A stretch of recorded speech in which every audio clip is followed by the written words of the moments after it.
England's World Cup preparations have been thrown into turmoil with their defence coach Paul Gustard leaving Eddie Jones's coaching staff to become Harlequins head of rugby. It is believed Gustard, the current England defence coach, will see out his duties on next month's tour of South Africa before vacating his role as one of Jones's key assistants only 15 months before the World Cup. The appointment will be officially announced on Monday by Harlequins, who have reached an agreement with the Rugby Football Union for Gustard's release. The 42-year-old was contracted with the RFU until after the 2019 World Cup, having been appointed by England in December 2015, and Jones publicly refused to entertain the idea that Gustard may be leaving as recently as last week. He dismissed the notion as rumours, and claimed he had no contingency plan in place, but Brad Davis, the Australian who has fulfilled the role at Wasps in the past and currently works at the Ospreys, has already been linked with the post. Gustard's appointment can be considered a coup for Harlequins, who disposed of the services of John Kingston after a disappointing campaign in which they finished 10th. Kingston had signed a new 2-year deal in January however, and considering the compensation due to the RFU, Harlequins may have got their man, but he has not come cheap.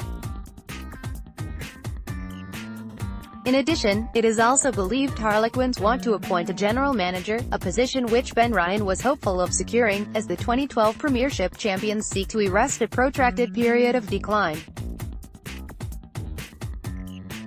Gustard's departure from England may come as a surprise so close to the World Cup, but it is thought he was also in the running when the Northampton job came up in December. He is also by no means the first member of Jones's staff to seek alternative employment. Rory Teague, who was employed as skills coach on a full-time basis in January 2017, left after only 4 months. Gustard was in attendance at Allianz Park along with Jones on Saturday to watch his former club Saracens cruise past Wasps in their Premiership semi-final. They left with additional headaches with Billy Vunipola and Jack Willis withdrawn due to injury, but the Wasps' number 8 Nathan Hughes has been backed for an England call-up on Monday by his director of rugby, Di Young. Vunipola came off at halftime in Saracens' dazzling 57-33 triumph on Saturday with a tight hamstring, while the Wasps' flanker Willis limped off with a knee injury and is almost certain to miss next month's tour of South Africa, compounding Jones's back row problems.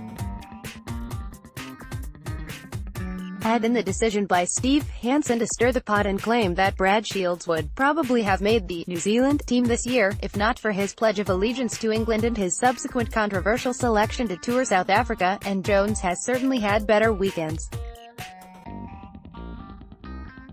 Hughes at least came through 66 minutes on his comeback from a knee injury sustained during the Six Nations.